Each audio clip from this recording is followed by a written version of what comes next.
বন্ধুগণ, আমি আজকে আমার অব্যক্ত যন্ত্রণা আপনাদের কাছে প্রকাশ করছি।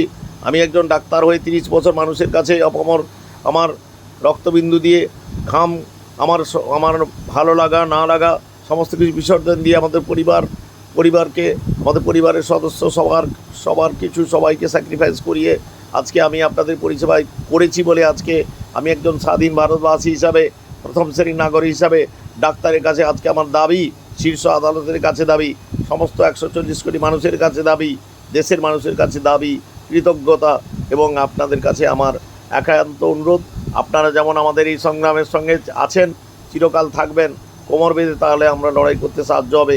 আপনারাই আমাদের শক্তি, জনসমর্থনই আমাদের শক্তি। আমাদের প্রশাসকরা আজকে চোখে কাপড় বেঁধে আজকে শুধু কমেন্ট করে যাচ্ছে অপরাধীর শাস্তি হবে, গলায় ফাঁসি হবে। আরে বাবা, অপরাধীকে ধরো।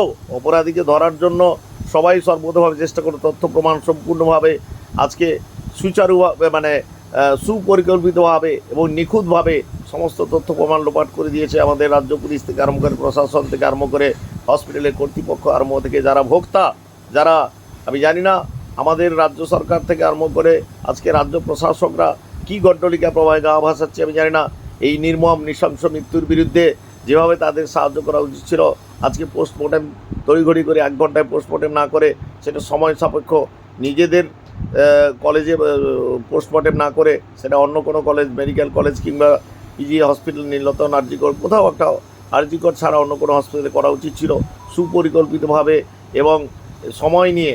এটা একটা সময়ব্যাপী, প্রত্যেকটা উন থেকে সোয়াব নেওয়া উচিত ছিল, প্রত্যেকটা ডিএনএ টেস্টিং করা, লালারস পরীক্ষা করা উচিত ছিল, এবং যারা সন্দেহ করা হচ্ছে, যারা আসামি কাঠগড়া, তাদেরও ফিজিক্যাল এক্সামিনেশান করা উচিত ছিল। আপনারা জানেন ফিজিক্যাল এক্সামিনেশান লোপাট হয়ে যায় 4-5 দিন পরে। এটা যত সদ্য করা যেত ফিজিক্যাল এক্সামিনেশান, প্রত্যেকটা অঙ্গ প্রত্যঙ্গে যার ক্ষতবিক্ষত দেহ থেকে তার নমুনা সংগ্রহ করে তার বডিটা প্রিজার্ভ করে এত তড়িঘড়ি করে সৎকার করার কোনো দরকার ছিল না। না চাপ ছিল জনগণের, না চাপ ছিল তার বাবা মার। তাই জন্য এটা সুপরিকল্পিতভাবে এবং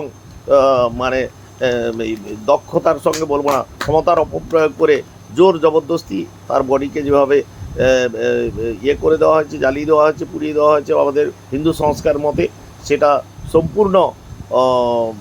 সম্পূর্ণ রাজনৈতিক স্বীকৃতি বা কিছু শ্রেণীর মানুষকে কাভার বা প্রভাবশালী মানুষকে বাঁচাবার জন্য। তাই এখনও আমরা অন্ধকারের মধ্যে, এখনও আমরা বুঝতে পারছি না খুনিকে।